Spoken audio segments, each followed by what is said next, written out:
आइए थोड़ी देर हास्य व्यंग का सिलसिला शुरू करते हैं। आप लोग बहुत हंस लिए। एक छोटी सी बात पहले आप लोगों को बता देता हूं, उसके बाद फिर आप लोग जैसा सुनना। स्वागत भैया। महिलाओं को प्रणाम करता हूं, मातृशक्ति भारी संख्या में बैठी है। बहुत अच्छा काव्य पाठ मेरे अनुज प्रख्यात ने यहाँ पर किया। आप लोगों ने खूब उसको तालियां बजाई, खूब दाद दी। मोदी जी का जिक्र हुआ, बात कही गई कि अब की बार 400 पार, खूब बात कही गई, तरह तरह से चीजें चलती गई। मैं बस आपको 4 लाइन सुनाता हूं और आपको लगे कि इन 4 लाइनों में मैं आप लोगों तक पहुंच गया हूं, तो एक एक व्यक्ति का आशीर्वाद चाहिए, एक एक व्यक्ति का मन चाहिए। बस 4 लाइन ये आप सुन लेना और उसके बाद जैसा आप सुनना चाहें, एक बार बस आगे से पीछे तक जितने लोग सुनना चाहते हैं, बस उतने लोग एक बार मुझे ताली बजाकर बता दीजिए। दरअसल भाई साहब, मेरी पत्नी रोज मेरे पर्स से 100 रुपए चुराती थी। अभी 1 हफ्ते से 400 रुपए चुराने लगी है। तो मैंने पूछा ये तुमने क्यों कर लिया? तो बोली मोदी जी कह रहे हैं ना अब के बार 400 पार।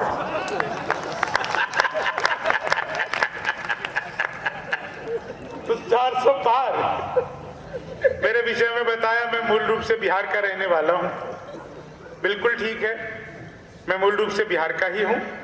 वहां शराब बंद हो गई तो मैं दिल्ली रहने लगा, और मैं जब से दिल्ली रहने लगा तब से दिल्ली वाले भी एक एक करके बंद होने लगे। कमाल की बात यह है कि वो भी शराब में ही बंद हो रहे हैं। 4 लाइन आपको सुनाऊंगा, बस 2-4-5 मिनट में आप सब मेरे रंग में, मतलब मेरे रंग में तो नहीं, लेकिन मेरे हाथ से में आ जाएंगे। अधिकतर लोग मोबाइल से मेरा वीडियो बना रहे हैं। मैं उन्हें बता देना चाहता हूं मेरा डिजिटल कैमरे से भी नेगेटिव आता है, इसीलिए वीडियो बना करके कोई फायदा नहीं होगा। आज जब मैं रामपुर आया, कमाल की जगह है, इसमें तो कोई दो राय नहीं है। तो जैसे ही मैं मेन रोड से अंदर की ओर घुसा, रामपुर की ओर, रामपुर चौक चाकू सा लगा हुआ बड़ा, वो रामपुर चौक के पास में आया तो मैंने देखा 2 आदमी आपस में आधे घंटे से गाली गलौज कर रहे थे। आधे घंटे से उनका गाली गलौज चल रहा था, जाम लग गया। उस जाम के चक्कर में इतना भयंकर ट्रैफिक जाम हो गया, मुझसे रहा नहीं गया। मैं गाड़ी से उतरा, मैंने उन्हें समझाया, तब मारपीट हुई।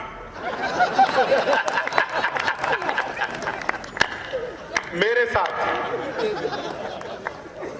वो पकड़कर बुरी तरह धुनने लगे। मैंने फिर समझाया तो अच्छी तरह धुना। धुनने धुनने पर होता है। मैंने पिछले दिनों मोदी जी से पूछा, भाई साहब, मैंने पिछले दिनों मोदी जी से पूछा, मैंने कहा मोदी जी आपकी नीयत क्या है? मोदी जी बोले मेरी नीयत पाक साफ है। वाह वाह, तालियां कमजोर है आप। पाक साफ है। वाह वाह वाह वाह वाह वाह, जिंदाबाद भाई वाह। पिछले दिनों वो चीते भारत आए तो मैंने चीते से भी पूछा। जो आदमी मोदी से डायरेक्ट पूछ सकता हो उसके लिए चीते कितनी बड़ी बात है। तो मैंने चीते से भी पूछा। मैंने कहा तुम भारत आ रहे हो, तुम्हें आते हुए डर नहीं लगा? बोले नहीं, हम वहीं से बीजेपी ज्वाइन करके आए।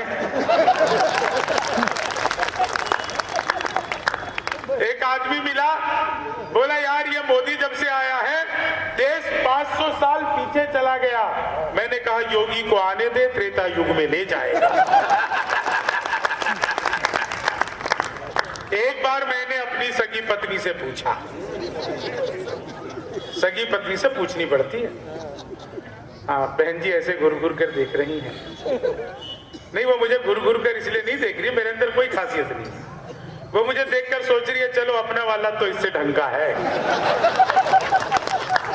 तो एक बार मैंने अपनी सगी पत्नी से पूछा, मैंने कहा क्या मैं तुम्हारे सपनों में आता हूं?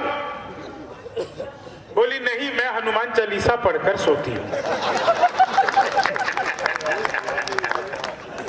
तो महिलाओं का मामला बिल्कुल अद्भुत होता है। सच बता रहा हूं, ये 4 लाइन सुनना, धीरे धीरे आप लोग आ रहे हैं रंग में।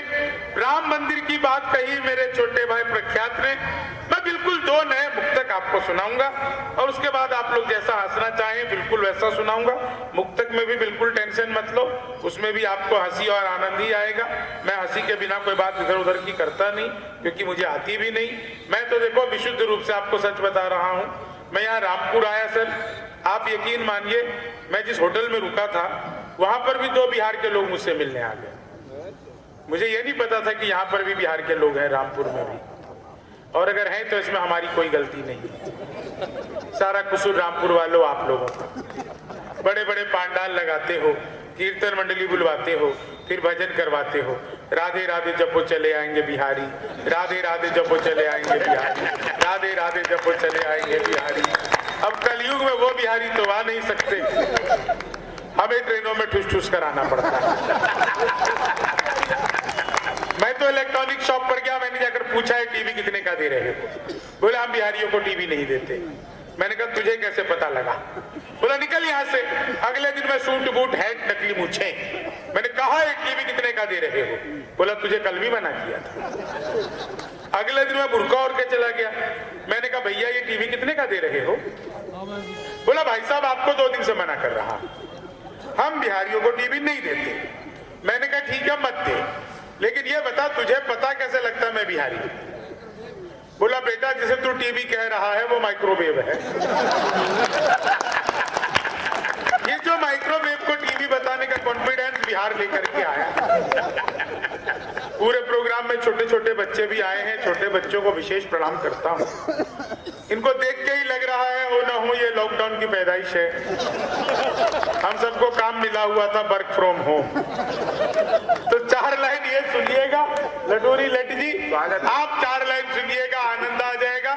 लोग राम जी का तरह तरह से विरोध कर रहे थे, मैंने 4 लाइनें लिखी। यहीं से बात शुरू करता हूँ। लोग अलग अलग तरीके से विरोध कर रहे थे, मैंने क्या कहा कि इंसानियत का इनको सारा घोल पिला दो, इंसानियत का इनको सारा घोल पिला दो, एक बार में ही चाहे होल सोल पिला दो। जो लोग राम जी का है विरोध कर रहे, बतला के खीर उनको फेविकोल पिला दो, बतला के खीर उनको फेविकोल पिला दो, बतला के खीर। आइए बाबूजी आपका स्वागत है। कवि सम्मेलन थोड़ा जल्दी शुरू हो गया था, आप ही बिल्कुल सही समय पर आए। इतनी रात को कहां से आ रहे हैं? इस उम्र में आदमी जा भी कहा सकता है, लेकिन फिर भी आप आए, आपका स्वागत है। मतलब नहीं आश्चर्य हुआ मुझे कि भाई जवान ववान आदमी आए इतनी रात को, तो समझ में आता है। रामपुर के बुजुर्ग भी इतने बढ़िया है कि इतनी रात को घर से आते हैं, ये तो कमाल है साहब। नहीं सच बता रहा हूँ।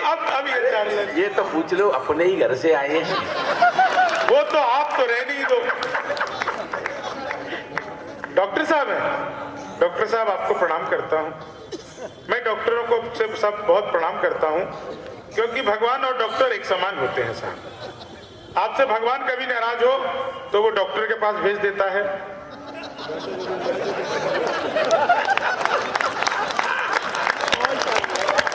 धन्यवाद, समझदार तो हो यार आप लोग, इतने समझदार हो। आज सच बता रहा हूँ, हम इस होटल के बाहर निकले, क्या सामने शानदार स्टॉल्स लगी हुई है, मोदी जी के नाम पे तरह तरह के स्टॉल्स लगे हुए हैं, प्रधानमंत्री योजना के ये फल बिक रहे हैं, लोग खरीद रहे हैं। उधर कोने में एक चाय वाला चाय बेच रहा था। सूर्य प्रकाश जी, मैंने चाय वाला से कहा 1 कप चाय दे। मैं ये सब जगह सुनाता नहीं हूँ, लेकिन आप लोगों ने व्यंग पकड़ लिया इसलिए सुना रहा हूँ। मैंने कहा 1 कप चाय दे, उसने मुझे चाय दिया। मैंने चाय जैसे पीना शुरू किया, एक कुत्ता आ गया। कुत्ता जैसे ही आया, मेरे भीतर दया जगी। मैंने चाय वाले से कहा 1 बिस्कुट का पैकेट दे। उसने मुझे बिस्कुट का पैकेट दिया। मैंने बिस्किट के पैकेट को खोला, उसमें से 1 बिस्कुट निकाला और कुत्ते की तरफ फेंका। कुत्ते ने तुरंत ही लपका और और लपकते ही अलट पलट अलट पलट अलट पलट अलट पलट 1 मिनट में 12 बार पलटी मारी। मैं गिन रहा था, 1 मिनट में 12 बार, नीतीश कुमार से भी ज्यादा। बता रहा हूं 12 बार पलटी मारी। मैं घबरा गया, मैंने तुरंत ही चाय वाले की गर्दन पकड़ ली। मैंने कहा क्या मिला दिया था तूने बिस्कुट में? ये तो अच्छा हुआ मैंने पहले नहीं खाया, नहीं तो मैं भी ऐसी पलटी मार रहा होता। तो डॉक्टर साहब, वो चाय वाला बोला बाबूजी मुझे मत डांटिए, बिस्कुट पतंजलि का है, जिसे खाते ही कुत्ता अनुलोम